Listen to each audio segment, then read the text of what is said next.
আমরা যখন ওয়াশরুমে বালতির পানি দিয়ে গোসল করি তখন ওয়াশরুম ছোট হওয়ার কারণে গোসলের ছিটা পানির বালতিতে পড়ে। যদি ফরজ গোসল হয় তাহলে কি বালতির অবশিষ্ট পানি নাপাক হয়ে যাবে? এক্ষেত্রে শরীয়তের হুকুম কি? খুব দরকারি এটা প্রশ্ন।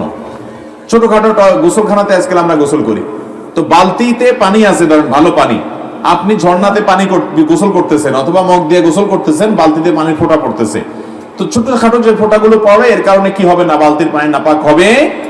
বালতিতে যদি নাপাক পড়ছে, ডাইরেক্ট নাপাক পড়ছে, আপনি দেখছেন সেখানে 1 ফোঁটা 2 ফোঁটা নাপাক পড়ছে, তাহলে সেটা নাপাক হয়ে যাবে। কিন্তু গোসল করতেছেন, সেখান থেকে ছিটা পড়ে পানি গেছে, এর কারণে বালতির পানি কি হবে না? নাপাক হবে। এরপরে প্রশ্ন হলো, কোরআন সুন্নাহ অনুযায়ী মেয়েদের শরীরের কতটুকু অংশ ঢেকে রাখা ফরজ?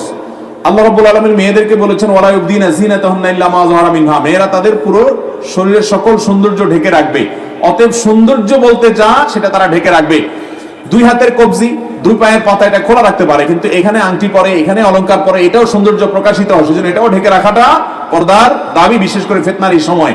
চেহারা মুখমণ্ডল সে কাপড় দিয়ে টেনে চলার মতো করে খোলা রাখতে পারে নিচে থেকে, কিন্তু প্রদর্শন করবে না, কারণ এখানে সাজগোজ করা হয়। আল্লাহ তাআলা সৌন্দর্য ঢাকতে বলেছেন, সৌন্দর্য প্রকাশ হয়ে যায়। এই জন্য সৌন্দর্য যাতে প্রকাশিত না হয় সেই চেষ্টা করতে হবে। আজকাল অনেক পর্দা বাড়িয়েছে টেডি পর্দা, এখানে আপনার ওনারে এমন ভাবে টাইট করে পেঁচায় দেয় যে চেহারা আরো সুন্দর করে প্রকাশিত হয়। এটা পর্দা হবে না, এটা পর্দা হবে না।